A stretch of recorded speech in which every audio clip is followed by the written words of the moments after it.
Hi, it's me, Pandy, from Pandy Man Entertainment. And today I want to discuss something I've been reading a lot recently, and that's World War One books, because I'm obsessed and it's fun to be obsessed with something. Obsession. Now, it is, of course, my favourite war, World War One.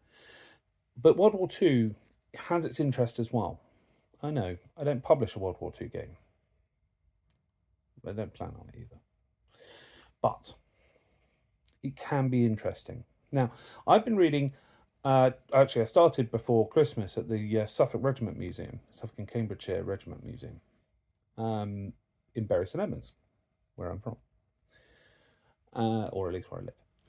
And we have.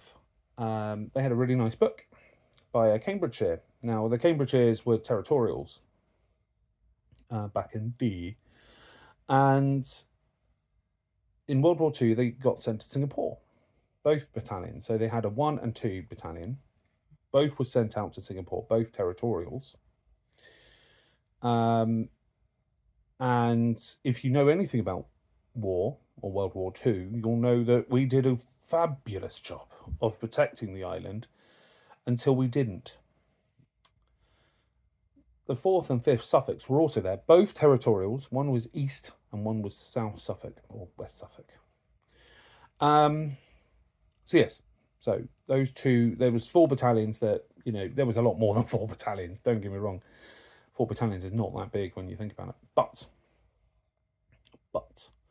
World War Two was interesting because the line of lost lives is from the perspective of an NCO. So it was a corporal, if I remember correctly. And he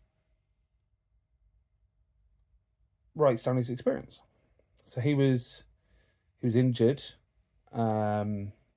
before being captured.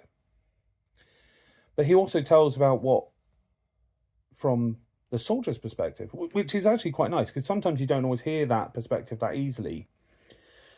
Corporal Cosford was very good at sort of describing it. Like, they didn't see the Japanese really before capture. They didn't see them.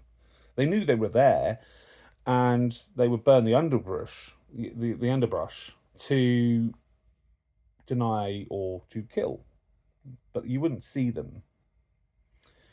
So they were very sneaky beakies. But it was interesting nonetheless. So what you've got to think about is you've not really seen them, then you've been taken prisoner.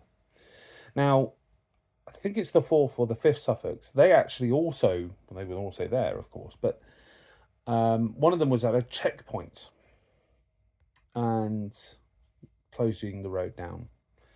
And the convoy, he doesn't describe, Cosford doesn't describe this because he's somewhere else on the island, but they've seen where they are.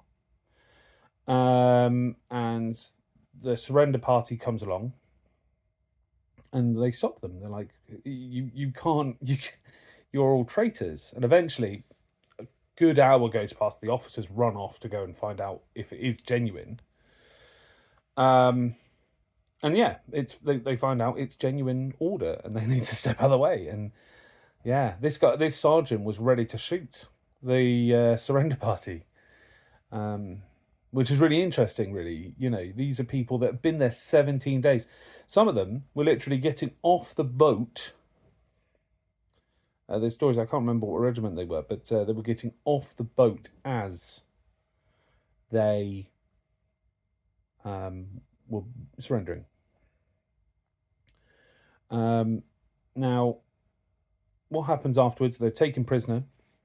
Some of the Indian forces defect to the Japanese forces. Don't get me wrong, I don't think there's any. So Cosford doesn't seem to dislike them for doing that. He dislikes them for what they do. Do not get me wrong. The guys that defected took great comfort in using their new power, which I kind of get,